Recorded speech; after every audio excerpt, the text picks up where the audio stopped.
Yo, what's going on, guys? Today I'm going to be giving you my first impressions review on the brand new Call of Duty Black Ops Cold War Zombies map, which is of course MAUER or Toten. Now, I'm going to do a more in-depth review within probably a few days.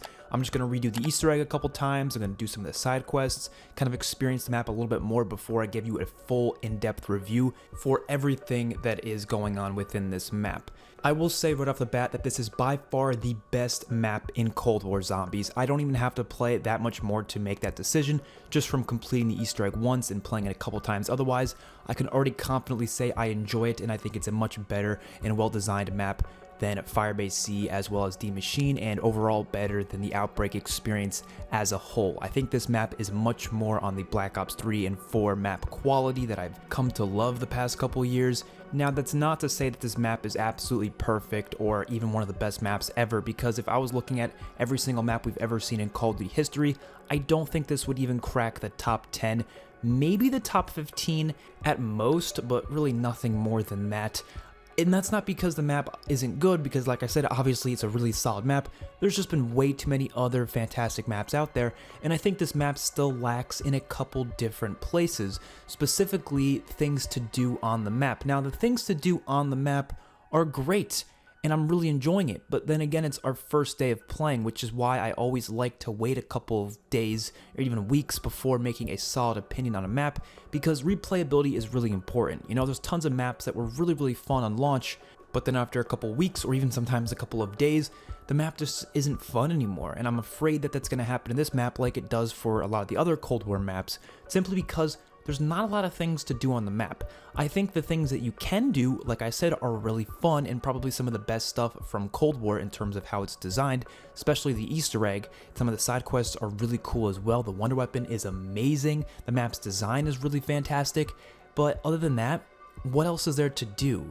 There's not a lot of other quests that we know of right now. Of course, there may be some other stuff that's found, but even then, I don't feel like there's enough to keep me wanting to play again and again and again, other than maybe if I'm just grinding out weapon attachments and camos and stuff. But now that we're really far into Cold War's life cycle, I don't find that doing that type of stuff is as enjoyable as it was during the first couple months of the life cycle, because now I have most of my guns maxed out, and if I'm not really going for Dark Ether, do I really care about getting that? I don't know. Having like contracts, like weekly challenges and stuff with like actual good rewards that can give us stuff from the shop, I think would definitely make me want to play a little bit more.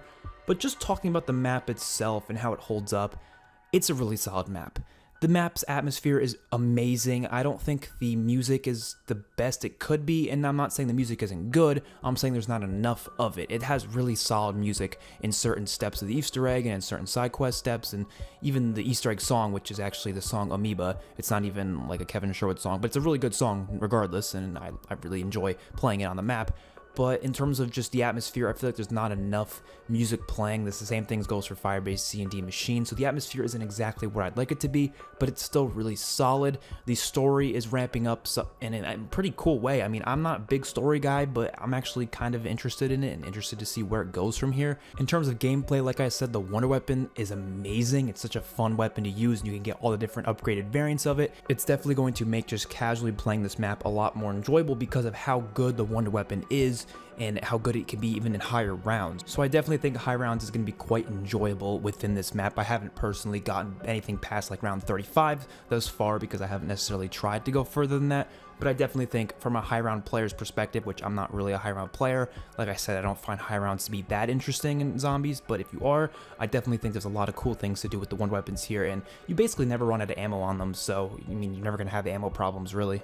The map looks gorgeous. Like, there's some really cool locations within this map that are really fun to explore, especially on my first few attempts. Like, I don't think sewers are that interesting. Like I said back in Infection sewers were just boring as hell.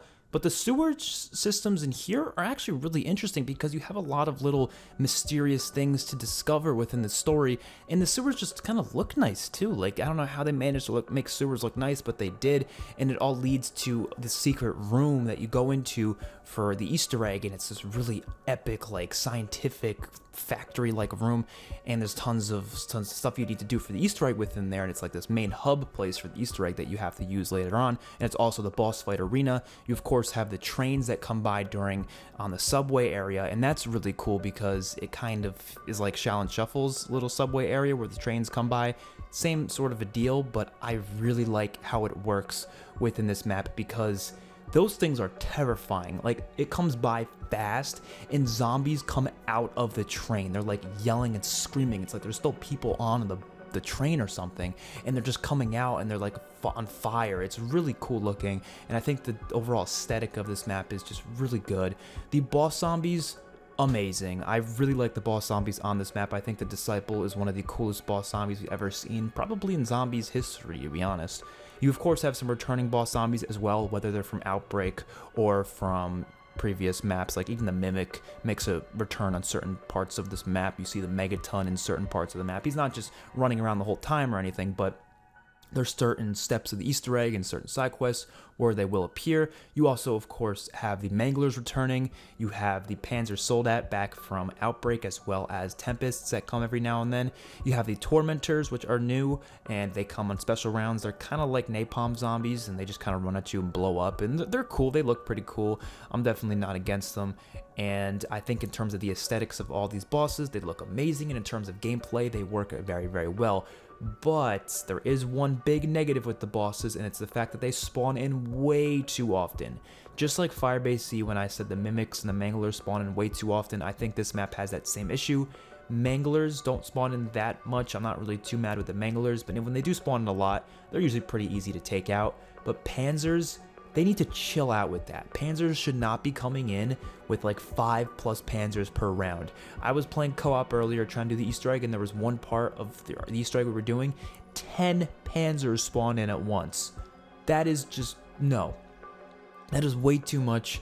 If you don't have the wonder weapons, I mean, you're going to struggle with that. And it's not even that it's just like hard. That's not the issue with it. I like a challenge, but it's just annoying. Like, you're just trying to do stuff for the Easter egg, and you have 10 Panzers back to back to back just coming at you, and it's like, bro, give me a break, man. You know what I mean? It just gets a little bit too crazy, and I think they should either make it so they spawn in less, but then make them a little bit harder, or just make them spawn in less. I don't think you necessarily need to make them that much harder, to be honest. It's not that difficult to deal with if you have the proper weapons and the proper equipment, but if you don't, it just gets kind of annoying. I wouldn't be too mad if they buffed the bosses, but then made them spawn in less, give them more health, give them, you know, more damage on their weapons. But if you don't have them spawn in as much, then they're a bigger threat, but they're also not as annoying. So I think that would be the best way to balance them properly, is if you made them spawn in less, but then make them more powerful. That's what I wanted them to do with the Mimics back in Firebase C. I think that they should do the same thing here with the Panzers, to be completely honest. And I don't want to talk about the Easter egg too much just yet because I'd like to save that for the full review video, but the Easter egg is pretty good. It's not fantastic like the best one ever or whatever, but it's definitely a pretty solid Easter egg, especially for Cold War standards. It actually has a couple complicated steps here and there that require you to actually do some stuff, and it's not just fetch questing the whole time, which I definitely appreciate. And the boss fight is pretty awesome. One of the best boss fights in zombies history. I would actually go as far to say you fight Valentina, and she looks awesome, and it's just a really cool boss fight. You're going all sorts of places around the map. You're not just in one location the whole time, but you do stay in that specific arena, like scientific room, twice within the boss fight. You're in there the most out of the entire boss fight. And there's this little ending part after that where you have to escort Klaus to go into the void with the giant warhead thing, and I really like that part as well. I do think this would have been even better if at the end they let us fight Kravchenko in the helicopter, because in the cutscene Kravchenko is out there and he says, "I can't let you leave," and he starts shooting at you, but the cutscene just continues to play out, and you just go into this portal that Samantha goes and you know, brings up. How much cooler would it have been if we actually got the chance to have another boss fight against Kravchenko in the helicopter? I mean, just think about that. You have a helicopter that's shooting at you through the streets, and you have to shoot it down. Now, obviously, they can't have Kravchenko die, but why not just let us shoot him down, and then he crashes and he survives and we get out of there. Samantha just opens the portal right when we defeat him, and then we can escape and go to where we go in the cutscene. But Kravchenko's helicopter gets shot down or whatever by us. That would have just made this Easter egg that much better, in my opinion. It would have made it probably perfect at that point, because I really like when they do stuff like that. We've seen stuff like this before where there's like 2 stages of the boss fighters, like multiple parts. Garad Krovi is the one that comes to mind. Obviously, you fight the dragon, you're like, oh, we completed it, and then nope, you have the Panzer, or not the Panzer, the mech-suited Nikolai come, and then he starts fighting you guys. That's really awesome. And they also did that with 9, where you fight the one elephant, and then you kill it and you're like, oh, we're done, and then boom, a second one comes out. Really cool stuff as well. How cool would that have been if we did the same thing here, where we think it's all done, we're all done with the Easter egg, and then boom, the helicopter comes to Kravchenko, and we have to shoot him down, and he has a lot of health, and you have to shoot, like, maybe the missiles come out of his helicopter or something, and it could have been just really cool. And I think that would have made this Easter egg, like, within the top 5 best boss fights of all time. Like, it really would have, but unfortunately we didn't do that. That's just me having high expectations, though. That's not necessarily a negative for the Easter egg, that's just a missed opportunity, I guess you could say. But yes, hopefully you guys enjoyed. That's all I really wanted to talk about for today. A lot more to talk about with the full review video. We're going to talk about literally everything, especially that coffin dance Easter egg, which is so goddamn cool. Didn't really want to talk about it today, though. I want to save that for the review video. So hopefully you guys enjoyed. I will see you guys in the next one. Peace out.